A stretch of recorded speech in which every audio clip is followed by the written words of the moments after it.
Huitième lune, le conte.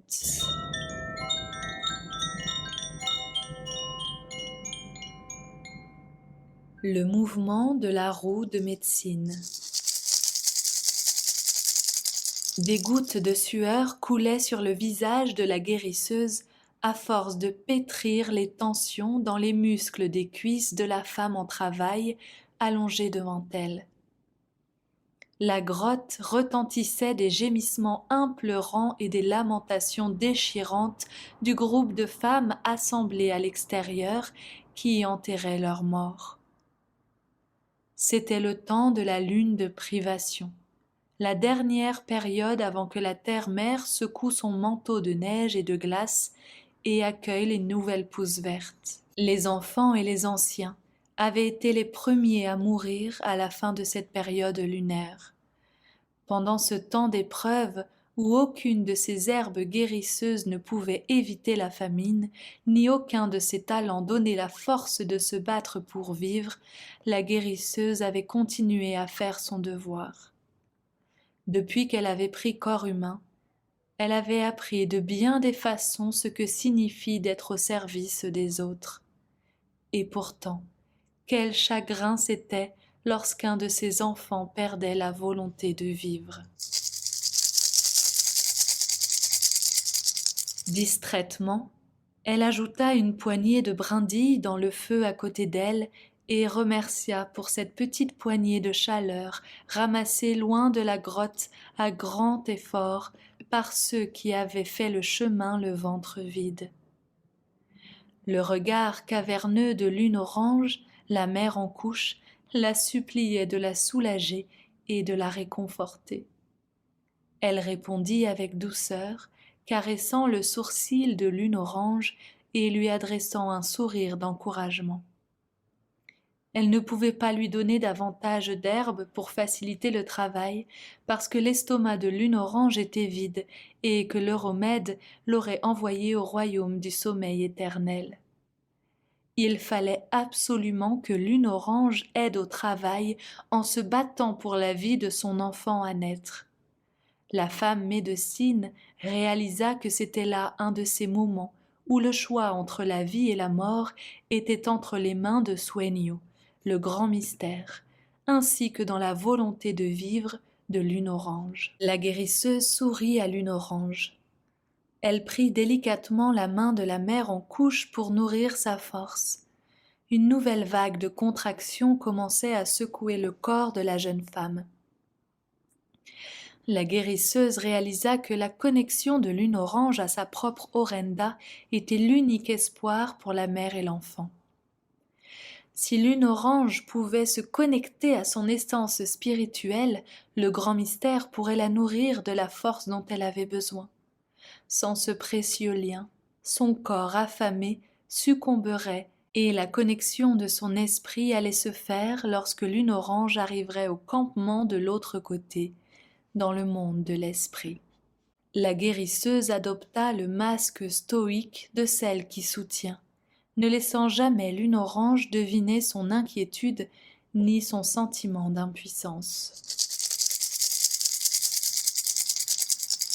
L'enterrement des membres de la famille qui étaient morts de faim devait être terminé parce que les lamentations stridentes s'étaient heureusement arrêtées. Pendant la lune de privation, les corps étaient enterrés profondément sous la neige pour empêcher qu'ils ne se transforment en nourriture pour les prédateurs errants, jusqu'à ce que le sol soit suffisamment dégelé pour que la planète mère reçoive enfin les morts dans son sein de terre. Des monticules de glace à l'arrière des huttes servaient de tombes provisoires. Qu'il leur était difficile de consacrer leurs ultimes forces à enterrer leurs morts. Mais les membres de cette tribu humaine acceptaient d'endurer cette difficulté par amour pour ceux qui étaient partis. Le silence fut un signal pour la guérisseuse. Elle savait que 2 femmes reviendraient bientôt dans la grotte pour l'assister dans les tâches nécessaires. Le travail durait longtemps. Mais la gardienne des racines de la médecine avait insisté pour que les deux femmes aillent d'abord dire adieu à leurs proches qui avaient abandonné leurs habits de chair. Entre deux douleurs du travail d'accouchement, la guérisseuse commença à penser au grand nombre de générations qu'elle avait fait venir au monde et au grand nombre de celles qu'elle avait portées par son chant dans le monde de l'esprit. Au début, il avait fallu enseigner aux enfants humains le pourquoi des rituels de deuil.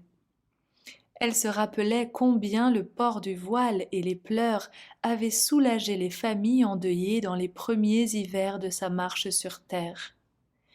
Il lui était facile de se souvenir de la façon dont les chants de deuil avaient allégé leurs épaules du fardeau de leur chagrin. Elle avait observé le lâcher-prise qui s'effectuait lorsque les proches du disparu s'autorisaient à exprimer leur douleur, et elle avait remarqué que les esprits de ceux qu'ils aimaient tant utilisaient leurs voiles de deuil comme des arcs pour renvoyer la flèche de leur esprit vers la route bleue. Voilà bien longtemps, semble-t-il, que le fait d'autoriser le cœur à exprimer la vérité de son chagrin aidait vraiment ses enfants. La guérisseuse était remontée loin dans ses souvenirs cependant que, d'instinct, derrière son masque confiant et attentif, elle prenait soin des besoins de Lune Orange. Ses qualités de sage-femme étaient impeccables, héritées qu'elles étaient de centaines de mises au monde. Elle montrait patience, compassion et le talent de prendre en charge l'accouchement sans jamais manifester de panique, aussi désespérée que puisse être la situation. Bien sûr, la situation en cours exigeait sa totale attention, mais la voix de son Orenda ne manquerait pas de la ramener de ses souvenirs au présent. Les images d'il y a bien des lunes déferlèrent dans son esprit, lui apportant les souvenirs de fêtes des moissons, de mariages, naissances, morts, feux de conseils, célébrations de rites de passage, ainsi que de nuits passées autour du feu des huttes à raconter des histoires. Les visages de toutes les tribus et de tous les clans d'humains à deux jambes qu'elle avait connus dans ces moments particuliers de partage tourbillonnèrent devant elle, tandis que le vacillement de son feu de brindille lui rappela qu'elle devait ajouter une nouvelle poignée de combustible, sinon il allait encore faire plus froid. Parmi les souvenirs ainsi récoltés, une image commença à émerger, amenant la guérisseuse dans un autre temps. Elle avait passé beaucoup de cycles des neiges et de moissons à apprendre à quel soin se destinait chaque racine, chaque feuille et chaque fleur de la tribu des plantes. Bien qu'elle soit venue dans la marche de la terre avec un corps adulte, qui ne vieillissait pas comme celui des autres êtres à deux jambes, elle se sentait jadis plus jeune à cause de son manque d'expérience. Chaque enseignement qu'elle recevait de la tribu de ce qui est vert et qui croît était une contribution à la réalisation du désir de la nation des plantes de porter assistance à leurs parents humains pour qu'ils survivent. Elle se souvint des leçons du blaireau sur l'utilisation des racines qui soignent et de l'aide qu'il lui avait donnée quand elle avait rencontré son premier humain qui s'était cassé un os. La mère de clan sourit intérieurement en se rappelant comment le blaireau avait partagé sa médecine de prendre en charge et montrer agressivement sa compétence dans les situations difficiles. Le blaireau n'avait jamais manifesté d'agressivité envers autrui, sauf quand il s'agissait de protéger le faible ou celui qui avait été blessé par quelque force hostile. La mère blaireau avait montré à la guérisseuse comment utiliser la faculté de prendre en charge la situation avec décision et vigueur pour exécuter n'importe quelle tâche et comment mener à bien toute chose avec efficacité, sans gaspiller de temps ni d'énergie. Par la suite, le blaireau avait présenté à la guérisseuse bien d'autres créatures. À travers la médecine de l'oristérope, ou autrement appelé cochon de terre, qui prolonge la vie, la guérisseuse avait appris les secrets de la longévité. Dans sa rencontre avec la cigogne, c'est la médecine de faciliter l'accouchement et la venue au monde qui lui fut montrée. La cigogne lui indiqua comment positionner le corps de la femme pour qu'elle n'aille pas au cours du travail à l'encontre des rythmes de sa douleur, mais puisse mettre de côté ses peurs et permettre ainsi au mouvement des contractions de pousser l'enfant. Le souvenir s'enchaînait les uns aux autres comme pour rappeler à la guérisseuse le chemin par lequel elle était entrée dans la connaissance du soin à ses enfants. La femme médecine ressentit une profonde gratitude dans son cœur et envoya ses remerciements à chacun de ceux qui l'avaient enseignée au fur et à mesure que ses souvenirs les lui présentaient. Elle remercia silencieusement l'orfraie qui, en brisant les os de sa proie, lui avait appris sa médecine de casser et mettre en place les os. Elle envoya toute la gratitude de son cœur au scarabée, qui lui avait montré le processus de soigner et de faire renaître à travers sa médecine de régénération. Le scarabée lui avait montré que toutes les choses se régénèrent sous d'autres formes et que rien dans l'univers n'est jamais perdu. De nouvelles plantes poussent du sol fertilisé par la décomposition des feuilles mortes. De nouveaux soleils naissent de la poussière d'étoiles qui explosent. De nouvelles cellules apparaissent pour réparer les blessures de la chair et l'Orenda est éternelle, prenant de nombreuses formes physiques à travers le temps. Ces enseignements avaient constitué la base de la force intérieure de la guérisseuse, et elle se sentait honorée de pouvoir partager ses compétences en se mettant au service de ses enfants. Le serpent lui avait appris comment muer, en transmutant poison, négativité et idées limitatives afin de se dépouiller de ses vieilles peaux. Il l'avait ainsi instruite dans l'art d'utiliser de petites quantités de plantes vénéneuses pour immobiliser une personne blessée pendant qu'elle lui remettait en place une fracture ou lui recousait une entaille. En transmutant le poison, le corps du patient devenait plus résistant. Le serpent lui avait montré les merveilles de la force de vie et la façon dont elle s'écoule dans le corps. Ensemble, ils avaient exploré la faculté de l'esprit à soigner et la capacité du mental à contrecarrer ou bien canaliser le processus de guérison. La médecine de transmutation du serpent était un autre des dons pour lesquels elle pouvait être reconnaissante, parce qu'il l'avait bien aidée pendant toutes ces années. La guérisseuse s'éveilla de ses pensées et reporta son attention sur ce qui se passait dans la grotte. Lune orange faiblissait encore davantage. Quand les contractions arrivaient, un gémissement s'échappait péniblement de ses lèvres. La guérisseuse savait qu'il lui fallait intervenir, sinon le travail allait bientôt s'arrêter, laissant en rade la mère et l'enfant, comme lâchés dans le vide, sans qu'on puisse rien faire, à moins qu'ils ne s'éloignent pour la terre éternelle. La guérisseuse commença à masser vigoureusement le corps de Lune orange, tout en adressant discrètement un appel à sauvegarder les vies dont elle avait la responsabilité à la terre-mère et à Sueño, le grand mystère. En levant le regard, la sage-femme remarqua que son propre totem était suspendu en haut de la grotte, la tête renversée d'une chauve-souris ouvrit doucement les yeux et regarda bien en face la guérisseuse. Sans cesser de masser jambes et bras de Lune orange, la guérisseuse écouta la chauve-souris qui parlait à son cœur. « Mère, nous ne sommes pas seuls dans cette grotte, » lui dit la chauve-souris. « Regarde dans le coin le plus éloigné et vois qui est en train de surveiller tes efforts. » Vers le haut de la grotte, la guérisseuse décela une pâle lumière bleue. Elle reconnut la forme d'un esprit, semblable à ceux qu'elle avait vus lors de chaque naissance. La femme médecine fut soulagée et se sentit extrêmement heureuse. Lorenda de l'enfant qui attendait de naître était dans la grotte.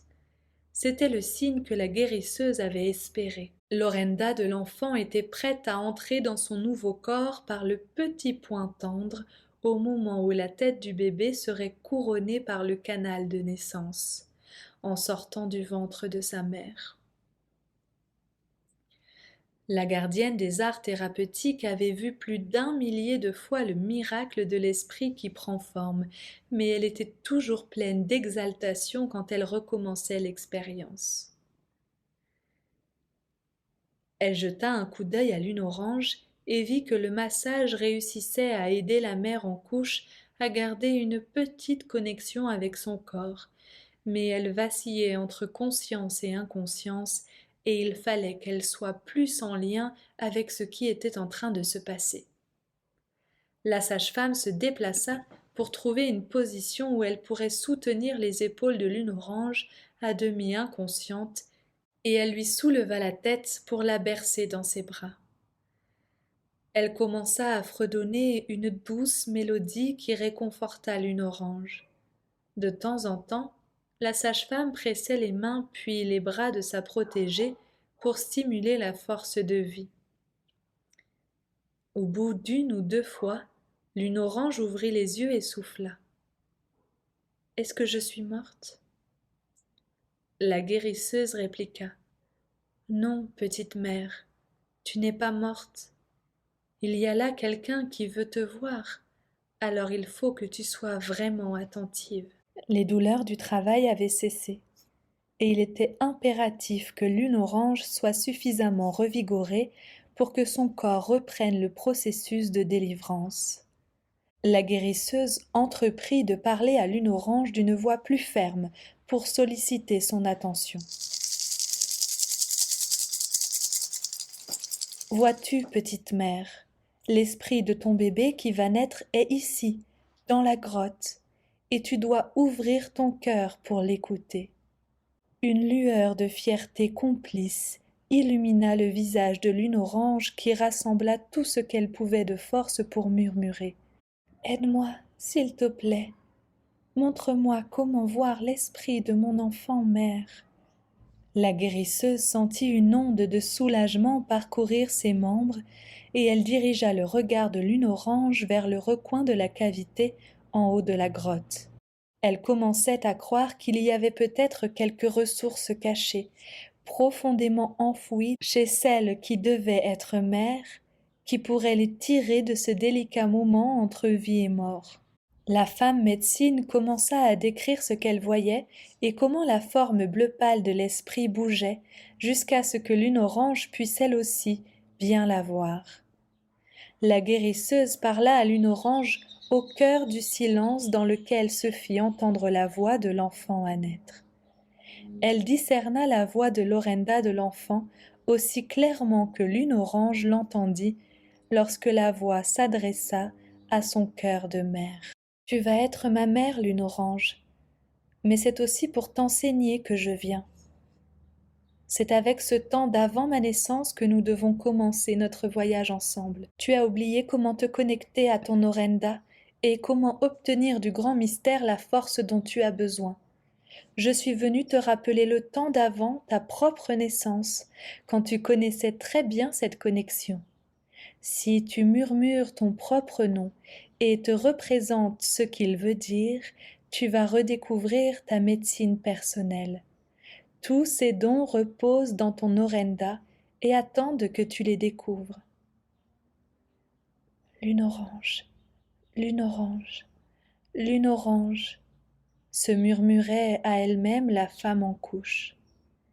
Des visions de la couleur jaune-orange, de fleurs d'oranger, flottaient dans sa tête, jusqu'à transformer son esprit en une lune des moissons avec son opulente lumière dorée.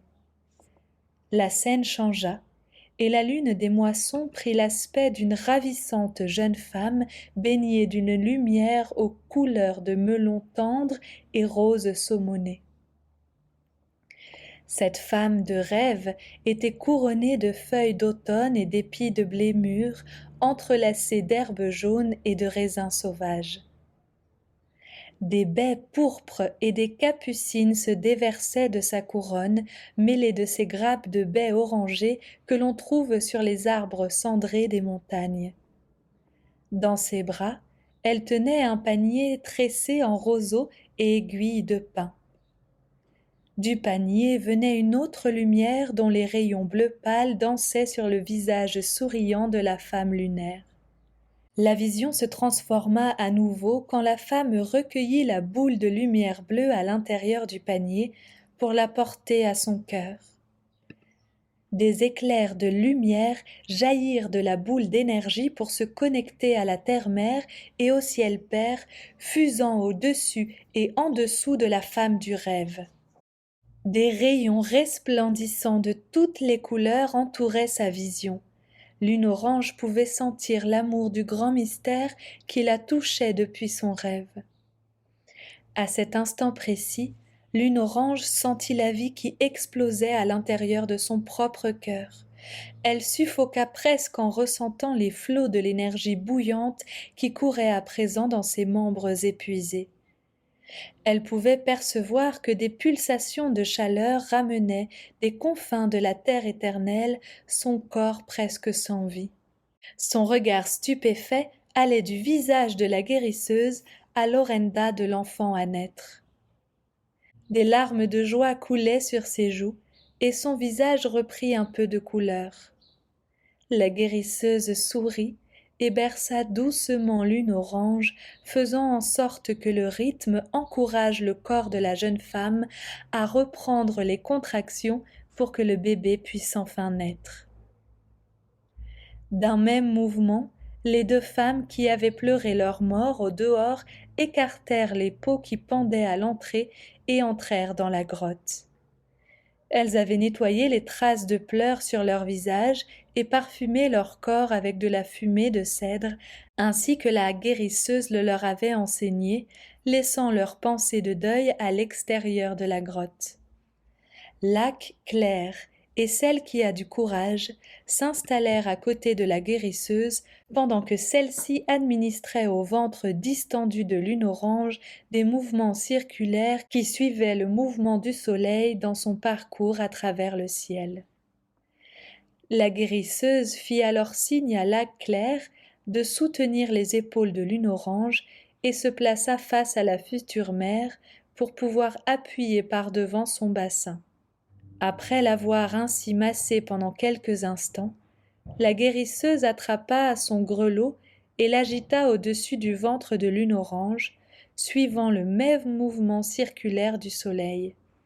Elle commença à chanter la chanson de la chauve-souris pour faire reprendre les contractions. Mère chauve-souris, écoute ma chanson. Dans la grotte du ventre de cette femme, tu dois t'envoler hors de l'obscurité pour vite apporter cet enfant. Rivière de la vie, eau, écoulez-vous pour ouvrir le chemin à ce bébé. Mère chauve-souris, symbole de renaissance, libère ce qui fait entrave. Elle n'arrêtait pas de chanter ce refrain, tout en gardant les yeux fixés sur le haut de la grotte. À la fin de la 7e reprise, la chauve-souris, qui avait surveillé la scène en dessous d'elle, accrochée à l'envers comme l'enfant dans le ventre de Lune Orange, prit son envol et s'esquiva par l'entrebâillement des pots à l'entrée de la grotte. La guérisseuse posa sa main sur le nombril de Lune Orange et sentit le grondement d'une contraction qui s'annonçait et rompit la poche des os qui s'écoulèrent du ventre de la future mère. La femme médecine sourit parce que la chauve-souris lui avait donné le signe que sa chanson avait touché les 7 directions sacrées. Quand la chauve-souris s'était envolée, la guérisseuse avait su que le bébé allait naître. Commença alors la plus dure partie du travail, et la guérisseuse fut reconnaissante du fait que la disette n'avait pas entraîné que l'enfant soit mort-né. La poche des os, les os de la vie, s'était ouverte bien plus tard qu'il est normal. Mais vu les circonstances, ce retard était une bénédiction. Si Lune Orange avait perdu les os plus tôt, elle et son enfant n'auraient pas survécu à 2 jours et une nuit de travail discontinu. Le grand-père Soleil allait se lever à nouveau, amenant ce travail exténuant à son heureuse conclusion.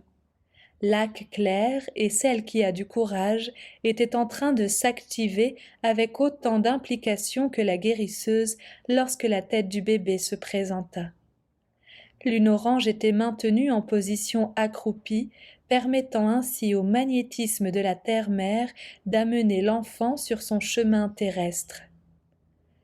Lune Orange cria d'admiration plutôt que de douleur lorsqu'elle vit l'orenda de son enfant pénétrer le point souple de son crâne. Avec la poussée suivante, le corps du bébé se tourna et les épaules furent libérées.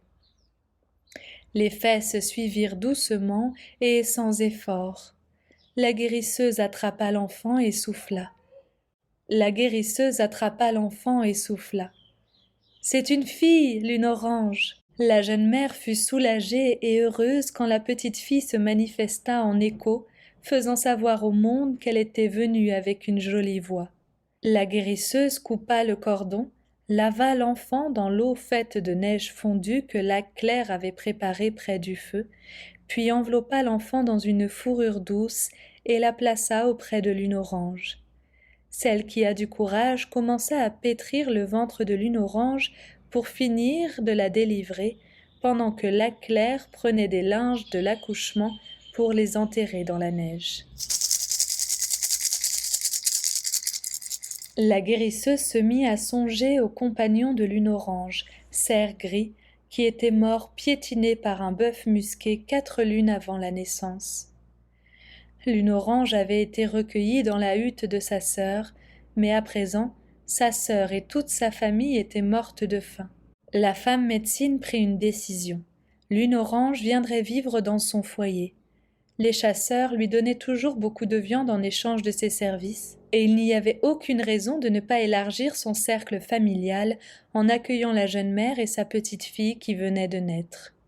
La guérisseuse allait faire part de sa décision à Lune Orange quand celle qui a du courage s'approcha, présentant le cordon ombilical lavé à la femme médecine avant de sortir enterrer le placenta dans la neige au pied de Grand-Père Montagne. La guérisseuse prit une minute pour le nouer en boucle serrée, puis elle le suspendit à une corne de cerf accrochée près du feu pour le sécher. Plus tard, le cordon bien sec serait placé dans le petit étui en peau qui serait cousu, serré à l'intérieur d'une minuscule pochette de médecine.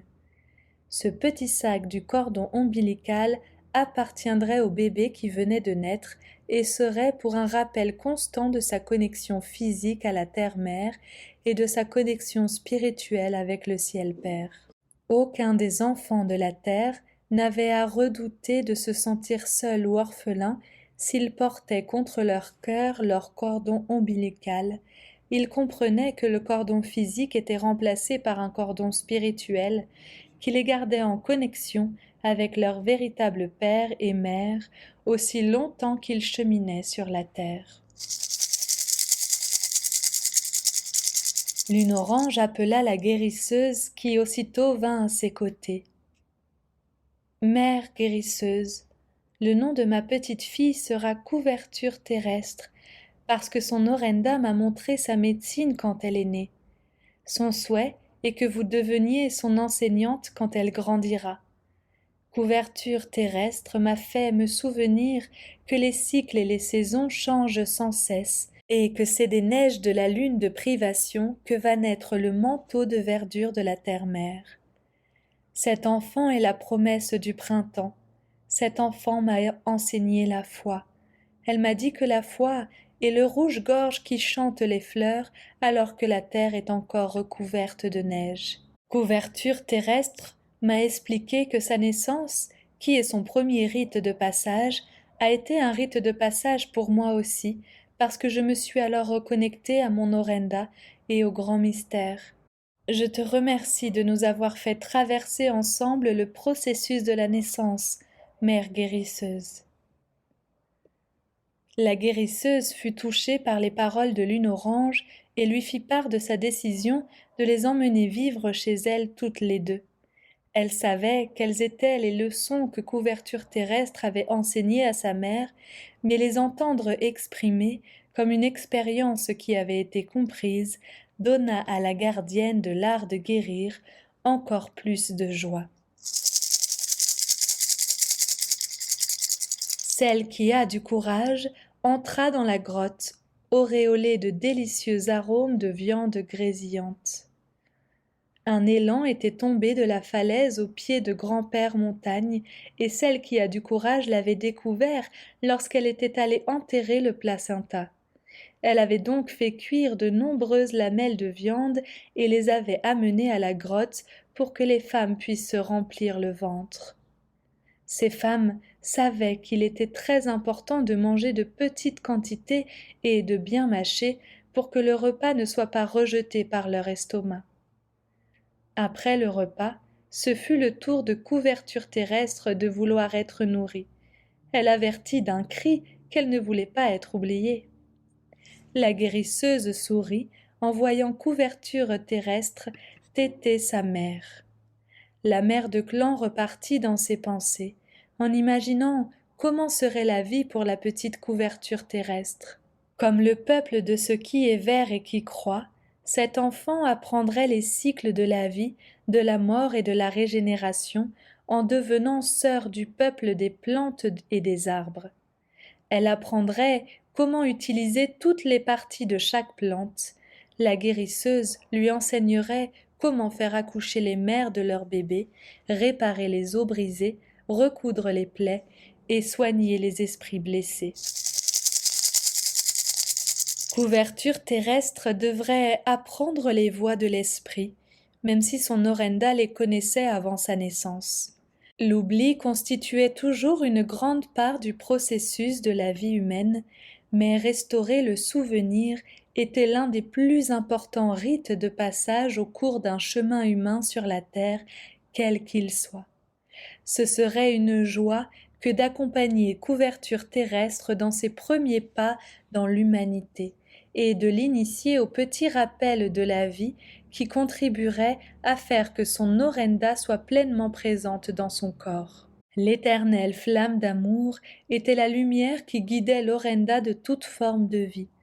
Quand et comment chacun de ceux qui marchent sur deux jambes allait redécouvrir sa connexion à la source créatrice appartenait à l'individu.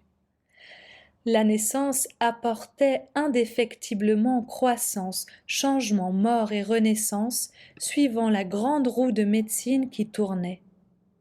Chaque cycle de la roue apportait des éléments du savoir qui permettaient à ceux de la tribu humaine de trouver, par l'expérience, le sens de leur vie. La volonté de continuer et d'apprendre encore davantage était animée par l'Orenda et par la connexion de l'esprit au grand mystère. À travers la médecine de ce qu'elles avaient vécu ce jour-là, Lune Orange et Couverture Terrestre avaient reconquis leur connexion à la force de vie qui se trouve dans leur essence spirituelle. C'est à cause de ces connexions que la chauve-souris avait volé hors de la grotte et avait demandé à l'élan de sacrifier son corps en sorte que la résistance et persévérance qui caractérisent sa médecine puissent être partagées avec ce groupe d'êtres humains. Les relations entre les membres bienveillants de la famille planétaire étaient de nouveau fortes. De cette éprouvante période de famine et de perte, ce clan des êtres à deux jambes venait de renaître, parce que l'une d'entre eux avait nourri sa foi à l'éternelle flamme d'amour qui demeure dans son Orenda. La guérisseuse entonna un chant de grâce pour les miracles de cette journée et pour les miracles qui les attendaient tous sur la généreuse route rouge de la vie. Il lui vint à nouveau à l'esprit que saison ou raison apporte autant d'occasions de grandir et de changer. À travers chaque tour de la roue de médecine, la transformation est toujours à l'œuvre. L'éternel et irrépressible esprit humain chantera toujours la chanson de la vie, de la croissance, de la mort et de la renaissance dans le corps des êtres à deux jambes qui choisissent la transformation ou la guérison. Dans son esprit, la guérisseuse vit un futur lumineux pour la tribu humaine, juste au-delà de l'horizon.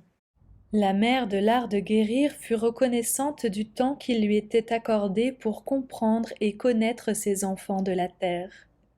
Ce fut une joie de savoir que, après son chemin sur terre, son esprit serait toujours disponible pour tous ceux qui auraient le courage d'aller jusqu'à elle, en soignant et guérissant leur corps, leurs pensées ou leur esprit brisé.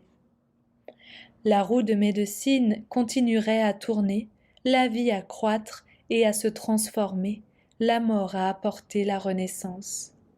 Et elle serait toujours là, au service de toute guérison, jusqu'à la fin des temps.